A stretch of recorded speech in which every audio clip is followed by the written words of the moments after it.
Assalamualaikum warahmatullahi taala wabarakatuh.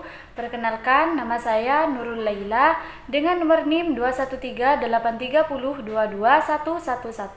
Prodi Perbankan Syariah, Fakultas Ekonomi dan Bisnis Islam, Institut Agama Islam Negeri Madura.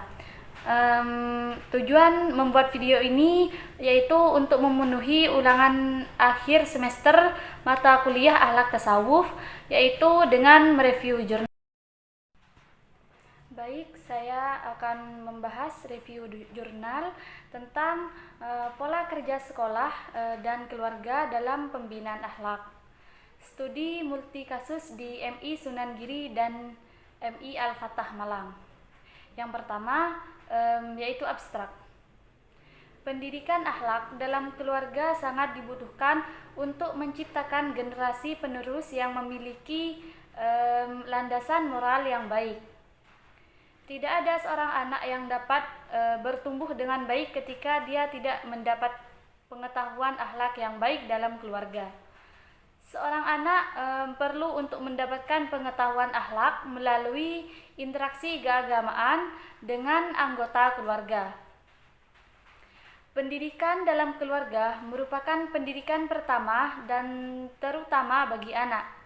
Pendidikan keluarga bertujuan agar anak mampu berkembang secara maksimal yang meliputi seluruh aspek perkembangan anaknya, yaitu jasmani dan rohani. Dalam pendidikan keluarga akan ditemukan sebuah karakter yang sangat kuat pada diri seorang anak, karena pendidikan dalam keluarga dapat memberikan pengaruh besar kepada karakter seorang anak. Yang kedua yaitu pendahuluan. Pendidikan yang sebenarnya bisa mencetak generasi yang berkualitas adalah dimulai dari lingkungan keluarga.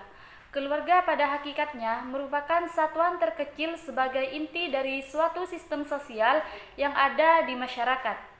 Suasana keluarga yang kondusif akan menghasilkan warga masyarakat yang baik, karena di dalam keluargalah seluruh anggota keluarga belajar berbagai dasar kehidupan bermasyarakat.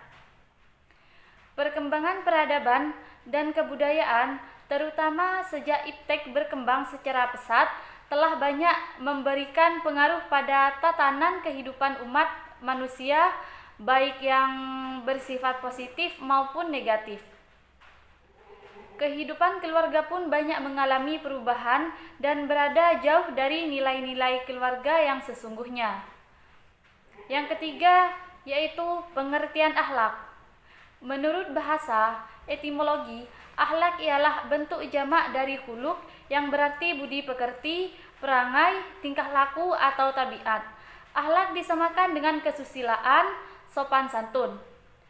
Akhlak dimaksud di sini adalah perilaku dalam kegiatan sehari-hari, dan membangun akhlak mulia adalah menerapkan segala amal usaha atau perbuatan yang amanah, jujur, dan tabligh serta cerdas. Karena demikian, maka perwujudan dari akhlak mulia membawa konsekuensi kepada tiap individu untuk kegiatannya dalam jalan yang lurus, yaitu ikhlas dalam beramal serta ihsan. Sejalan dengan itu juga menjauhkan sikap riya, sombong, fahsya, fasad, dan mungkar.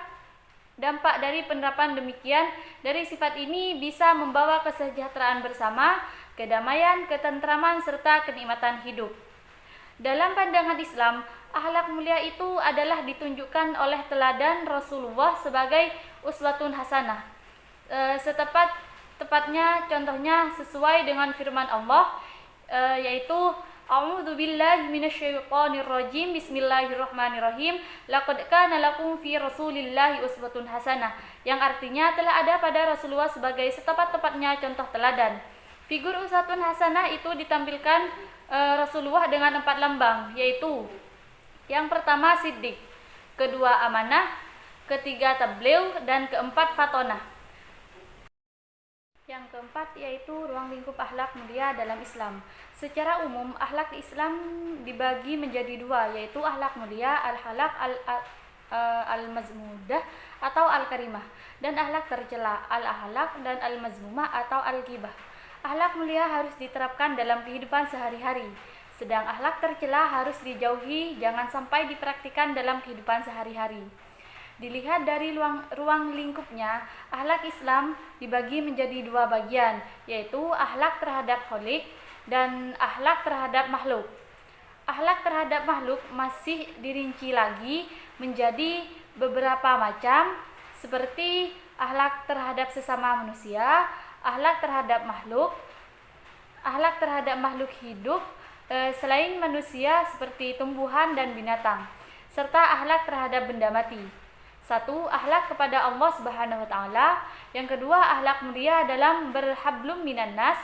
Yang ketiga, akhlak terhadap diri sendiri. Yang keempat, akhlak dalam lingkungan keluarga.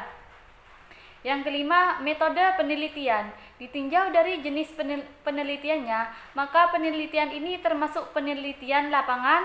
Adapun pendekatan yang digunakan adalah metode pendekatan kualitatif, yakni prosedur penelitian yang menghasilkan data deskriptif berupa kata-kata tertulis atau lisan dari orang-orang dan perilaku yang dapat diamati, dan bentuk deskriptif dengan jenis penelitian multikasus yang berfokus pada pola kerjasama sekolah dan orang keluarga dalam pembinaan.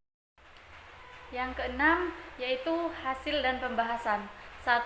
Pola kerjasama sekolah dan orang tua dalam pembinaan akhlak yang ada pada kedua lembaga tersebut. Maka dari itu MI Sunan Giri dan MI Al-Fatah sama-sama membentuk pola kerjasama antara sekolah dan orang tua dalam pembinaan akhlak. A. Membentuk sebuah penguyuban. Tujuan khusus membentuk sebuah penguyuban yaitu 1. Untuk mengembangkan pemahaman orang tua tentang tujuan, praktek, dan permasalahan sekolah. Yang kedua, untuk melihat bahwa rumah dan sekolah bekerja secara objektif. Ketiga, untuk memberikan fasilitas pertukaran informasi antara orang tua dan guru. Yang keempat, menciptakan kekompakan atau opini publik yang baik dan merencanakan pertemuan untuk memenuhi kebutuhan anak-anak di rumah, sekolah, dan di masyarakat. Yang kelima, mendukung pergerakan apapun yang pantas untuk meningkatkan pendidikan publik dan syarat-syarat sosial yang mempengaruhi pertumbuhan anak dan pengembangannya. B. Berkunjung ke rumah. Menurut Kinred, percakapan-percakapan antara guru dan orang tua akan memberikan manfaat terhadap pentingnya kerjasama di antara mereka. Di antaranya yaitu 1. Orang tua belajar untuk mengetahui kondisi sekolah. Yang kedua, orang tua belajar memahami apa yang sedang guru lakukan untuk anak-anak mereka. Yang ketiga, orang tua mengapresiasi kondisi pembelajaran serta problem sekolah. C. Membentuk komit. Komit sekolah atau madrasah secara umum berperan sebagai 1. Pertimbangan, 2. Pendukung, 3. Pengontrol, 4. Mediator dalam menjalankan perannya, 5. Mengadakan kegiatan PHBI. Kedua, upaya-upaya yang dilakukan oleh sekolah dan orang tua dalam pembinaan akhlak di MI Sunan Giri dan MI Al-Fatah. A. Membuat buku penghubung. B. Adanya pertemuan rapat awal tahun. Yang C. Pertemuan sebulan sekali.